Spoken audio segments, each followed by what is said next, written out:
지금부터 종합토론을 시작하겠습니다. 전체 발표에 대한 소감과 개별 발제문에 대한 의견을 말씀해 주시기 바랍니다. 먼저 김보경 선생님께서 말씀하시겠습니다. 김호결 발표자에 대해서 제가 아주 감명 깊게 듣고 저도 동감을 많이 했습니다. 실존을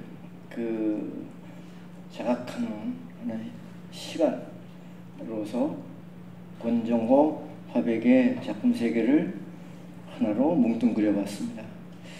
우리에게 아주 시사하는 바가 가득하고 깊다고 봤습니다. 특히 유년 시절에 칠성의원을 선친께서 운영하셨던 그 경험, 유년 시절에 경험했던 그 경험하고, 그리고 현대 문명을 수령하면서 받았던 많은 실존의 위기를 경험한 후에 이 작가가 내놓는 이런 하나의 특이한 기표들을 적나라하게 우리에게 지적해 준 김우결 선생의 작업에 대해서, 글에 대해서 대단히 공감하고요. 그리고 김기수 선생님의 특히 서구 일반 미술, 특히 근현대 미술사의 지평에서 권정호 작가를 지평적 착상 작업을 하시느라고 상당히 심도 있게 애쓰신 것에 대해서는 특히 저를 비롯해서 많은 사람들이 빠뜨리는 것이 많은데 여기에 대해서 주목했다는 것은 시사하는 바가 컸습니다. 특히 안젤린 키퍼하고 볼탄스키하고의 비교를 통해서 권 작가의 이런 하나의 지평정지를 시사하는 것을 통해서 대단히 설득과 감명을 받았습니다. 저는 저대로 이 많은 2차 세계대전 직후 세대들이 가지는, 특히 독일을 중심으로 하는 신편계열 작가들의 분위기가 권정호 화백과의 연관성을 인정하면서도, 특히 또 지금까지 또 살아있는 데미안 호스트 같은 사람도 스카를 많이 등장시키거든요.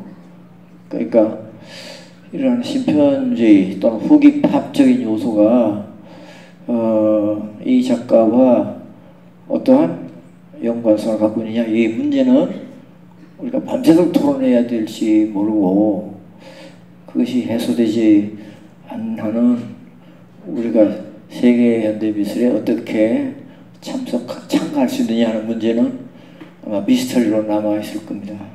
그래서 비교 미술사를 통해서 권화백의 세계를 연결시켜서 네트워크를 가지고 이해하려고 하는 점에 대해서 좀 높이 평가하고 싶습니다. 저의 상실과 부재에 대한 혼사의 문제를 두 분께서 다른 말로 번역해가지고 수상하게 말씀해 주셔서 저의 일방통행료 같은 거기에 대해서 보완사항들을 많이 지적해 주셔서 저는 정말로 감사하고 있습니다. 이상입니다.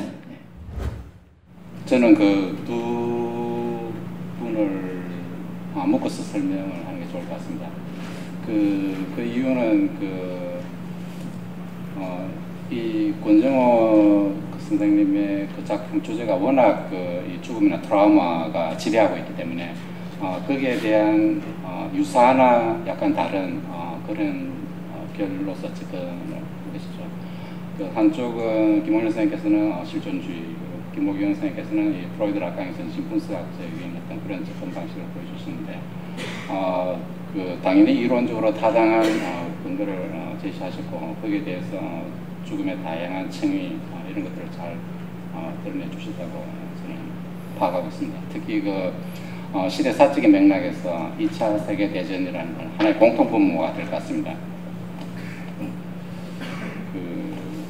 2차 세계대전이라는 하나의 어떤 시대적인 트라우마를 주제로 해서 다양한 철학자들이나 이런 분들이 거기에 천착을 했고 그런 이론들을 끌어들여서 권정호 선생님의 작품을 다양한 측면으로 설명해 주시기 때문에 이론의 여지가 없는 정당한 그런 분석이었고 김보경 선생님께서 쓰신 글들은 제가 보내준 걸 자료를 한번 읽어본 적이 있는데 이 신표현주의적인 어떤 그런 맥락에서 잘 짚어주신 것 같습니다. 김홍 선생님도 마찬가지고.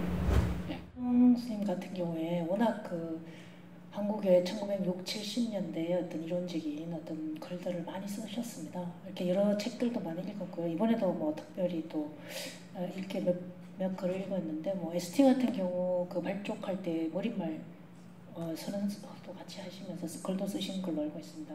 그래서 아마 많은 부분에 아마 오늘 여기 오신 분께서 궁금했던 60, 70년대나 이 80년대의 어떤 한국 현대미술의 흐름 속에서 어떤 그런 변화 과정에서 좀 다소 이해되지 않는 어떤 부분이 있다면은 저나 뭐 저보다는 김보경 선생님한테 많은 질문을 하는 아마 이런 시간이 됐으면 좋겠다는 생각이 듭니다. 지금 뭐 김보경 선생님께서는 2009년도에 수상아트 피아에 이제 제가 전시를 보고 이제 글을 읽은 적이 있었습니다. 그리고 이 글에 대한 어떤 약간의 어떤 변화를 이제 이렇게 통해서 이제 다시 이렇게 소멸과 부재라고 하는 소멸과 부재에 대한 헌사라고 이렇게 말씀을 하셨습니다. 그래서 뭐 제가 생각하는 김봉현 선생님에 대해서 뭐 어떤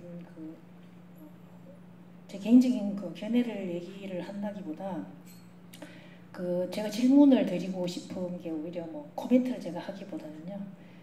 이런 죽음에 대한 소멸에 대한 어떤 철학적 접근이 어떤 미학적이거나 이런 것으로 권종호 선생님이 성화시키는 가장 대표적인 지점이 뭐라고 생각하시는지 대표적으로 그 부분을 좀 한번 잠깐 좀 듣고 싶다라는 생각이 좀 들고요. 예. 좀 일단 나중에 뭐 이렇게 질문하시는 부분 있으면 또 이렇게 해주면 좋을 것 같습니다. 그리고 지금 김기수 선생님에 대해서는 뭐 이렇게 오늘 앞에 이야기 설명을 너무 많이 이렇게 컨템포러리 아트나 모던 아트의 설명을 많이 하시는 바람에 아마 시간이 부족해서 더 많이 준비한 내용을 못 들어서 되게 아쉽고요. 그래서 아마 그 설명을 들으면서 이렇게 오신 분들이 더 토론할 수 있는 어떤 것이었으면 좋았을 텐데 저는 지금 현재 권정호 선생님이 가지고 있는 어떤 미술 작품의 어떤 해골이나 뭐 해골을 중심으로 표현을 하셨는데요.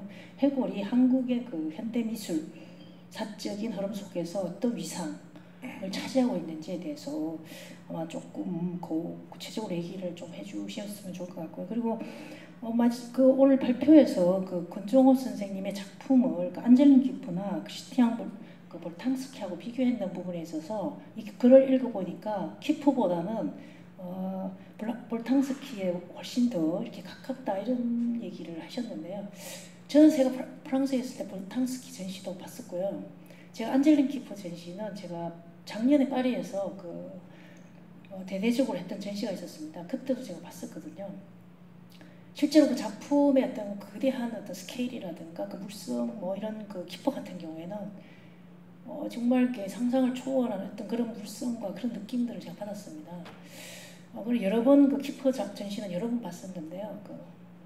뭐 제가 이렇게 보면서 권정호 선생님 어떤 맥락에서 그걸 이렇게 연결해서 이제 이해할 수 있을 것인가. 특히 볼탕스키 같은 경우에 이제 마지막에 어떤 비교하신 부분이 과연 이게 한국의 현대 미술을 이해하는 데 있어가지고 한국의 어떤 현대 미술 또 대구의 현대 미술가로서의 어떤 권정호 선생님의 어떤 작품이나 어떤 화업이 어떻게 이제 연결시킬 수 있을지 그 연결이 권정호 선생님이 어떤 정체성이라든가 화합을 더 돋보이게 할 수 있는 것인지 뭐 이런 부분에 대해서는 조금 더 연구가 더 권정호다운 어떤 작품에 대한 연구들이 되면 좋겠다 이런 제 생각을 해봤습니다.